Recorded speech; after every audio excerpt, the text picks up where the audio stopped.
আমি এখন দাঁড়িয়ে আছি ঢাকা টাঙ্গাইল মহাসড়কের চন্দ্রা এলাকায়। এখানে কিন্তু তীব্র যানজটের সৃষ্টি হয়েছে গতকাল রাত থেকেই, এবং যখন থেকে মিল ফ্যাক্টরিগুলি ছুটি হয়েছে তখন থেকে কিন্তু উৎসবমুখর পরিবেশে গ্রামের মানুষজন এবং ভোট দেওয়ার জন্য কিন্তু তারা অতি উৎসাহী হয়ে গ্রামের দিকে ছুটছেন।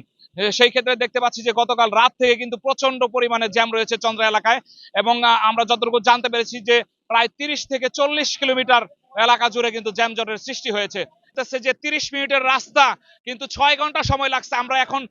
আমরা একজন দুই একজনের সাথে কথা বলবো যারা যাত্রী রয়েছেন। আমি নবীনগরে 6টায় জামে পড়ছি, এখন বাজে 4টা।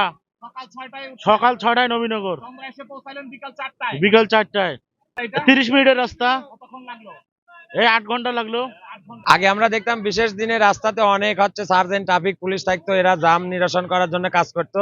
আজকে বাইবেল থেকে 7:30টায় গাড়ি ছাড়ছি, বিকাল 5টা বাজে চান্দোরা পর্যন্ত। এই চান্দোরার কাটার মাথায় এসে দেখলাম 2টা সার্জেন্ট অথবা পুলিশ, ওনারা রাস্তা ক্লিয়ার করতেছে না কি করতেছে কিচ্ছু বুঝতেছে না।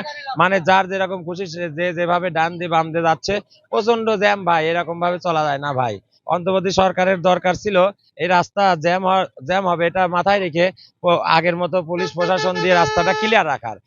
3 ঘন্টা যাবৎ জ্যামে আটকা পড়ে আছি, যেখানে মাত্র 30 মিনিটের রাস্তা সেই জায়গাতে 3 ঘন্টা যাবৎ আটকে আছে আর কি।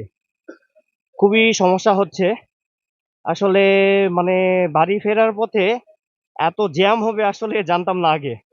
যদি জানতাম তাহলে হয়তোবা আগে যাইতাম কিংবা পরে যাওয়ার চেষ্টা করতাম। একটা পুলিশ নাই, একটা সার্জেন্ট নাই। এই দেখতেছেন রাস্তার অবস্থা। এরকম অবস্থায় দিয়ে মনে করো যে সরকার করতেছে যে ভোট সুস্থ করবো, মানে অর্ধেক লোক ঢাকা থেকে যেতে পারবো না, অর্ধেক 5% লোক যেতে পারবে না এই ঢাকা সিটির ভিতর থেকে। সকাল 6:30টায় গাড়ি তুলছি, এখন ওই যে বাইবেল থেকে চান্দুরা পর্যন্ত আইলাম। 7:30টায় উঠছেন? হ্যাঁ, সকাল 7:30টায়।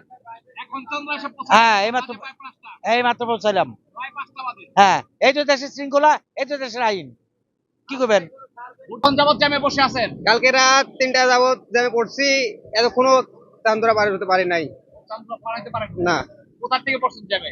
জ্যামে পড়ছি আপনার হচ্ছে সাভার থেকে, রেডিও কলোনি থেকে। সাভার রেডিও কলোনি থেকে কালকে 3টার থেকে এই পর্যন্ত? জি। সাভার রেডিও কলোনি থেকে চন্দ্রা আসছেন।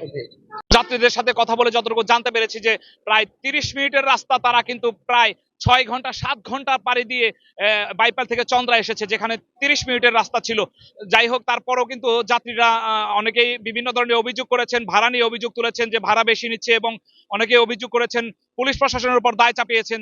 তারা বলেছেন যে রাস্তায় কোনো ট্রাফিক পুলিশ তারা দেখেনি, এর জন্য আজকের এই জ্যামের জন্য ট্রাফিক পুলিশের উপর কিন্তু তারা দায় চাপিয়ে দিয়েছেন। এবং তারপরেও তারা উৎসবমুখর পরিবেশে কিন্তু তারা ভোট দিতে যাচ্ছে, এবং তারা একটা ঈদের মতো একটা আনন্দ তারা পাচ্ছে।